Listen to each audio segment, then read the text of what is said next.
It is an honor to address you today at this workshop, where we delve into the crucial theme of integrating smallholder horticulture farmers into high-value export crops through the hub and spoke model.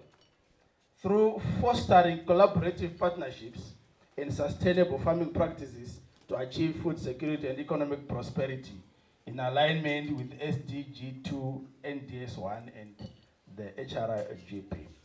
Our gathering brings together a diverse group of stakeholders, including government researchers, practitioners, policymakers, potential aggregators, development partners, farmer representatives, and key value chain horticulture stakeholders to review the current performance of the sector, identify challenges and market opportunities, inform, stimulate discussion and integration of farmers in horticulture export production for economic development.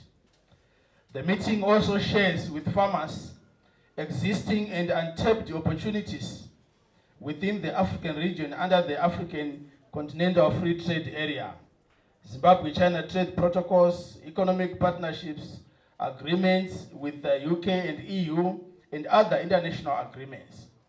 The workshop gives farmer representatives an opportunity to contribute to the development of the horticulture sector, a review of the US 30 million horticulture export revolving funds. This is an important opportunity for all stakeholders in the horticulture value chain to meet and exchange ideas as the Second Republic continues to pursue and oversee the actualization of the Vision 2030 objective of a prosperous and empowered upper middle income status for Zimbabwe. It is worth noting that no country is transitioned from a low-income economy to a middle or upper middle income economy without increasing agricultural productivity. Agricultural development will drive rural industrialization, which will in turn spur rural development. The horticulture subsector is therefore key in fostering rural development for our smallholder farmers.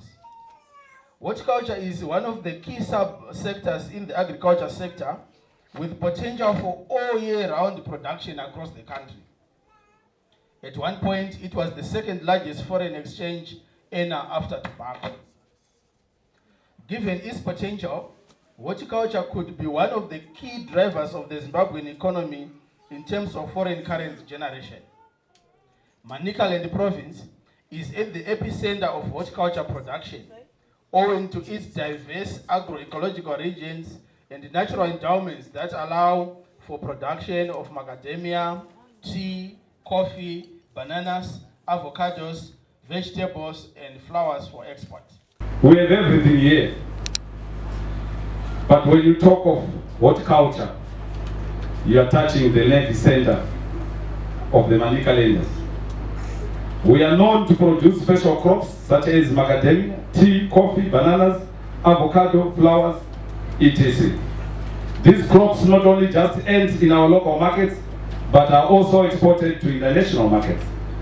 Many smallholder farmers who incidentally form the bulk of the producers face challenges ranging from lack of markets, financial resources, limited value addition opportunities, post-harvest losses, and unsustainable production practices. Let me assure you, ladies and gentlemen, with the coming in of Nedbank, this is going to be a thing of the past. Am I not right?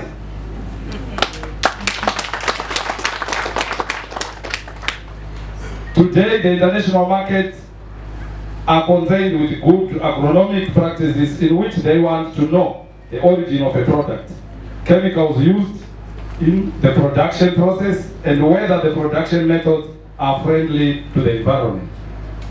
It is my fervent hope that this conference will be handy in addressing some of these issues and challenges. To farmers, I challenge you to make maximum use of the knowledge that will be freely shared here. To the organizers, please continue to engage our horticulture farmers at all levels of the community. Let's leave no one and no place unreached, following the mantra and philosophy of our able president, Dr. E.T. Mnangagwa. Such conferences should be organized even at what level? in Mutasa, in my constituency, we have a 65-kilometer canal that meanders from Ozali Dam and covers every space there is in the constituency except the town area, and ends at Ozi Bridge. That is gold to me.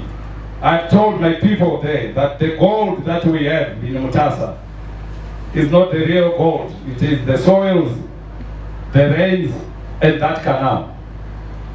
So I'm waiting for a green belt. You know what the Lord does? He has given us an international airport right in the middle of Mutasa. So naturally, we are getting ready with guys or companies that are already lobbying to put cargo villages, horticultural hubs, and we are ready. As a community, we already have been doing a lot, but the problems I've outlined above there have been hindering us. But I can assure you, with the trust that the government of Dr. Idi Mnangagwa has taken for us in Mutasa, in Manicaland at large, the sky is going to be the limit. Specific to the theme of the day, which is focusing on horticulture in Manicaland, as AMA, we are doing capacity building, where we are training farmers on the market requirements, be it local or international. We are going around engaging farmers in their groups, which we are encouraging them to form, which we are calling clusters. These are important so that they can aggregate their produce, so that they can meet the quantity requirements that are expected from both the local and these international markets.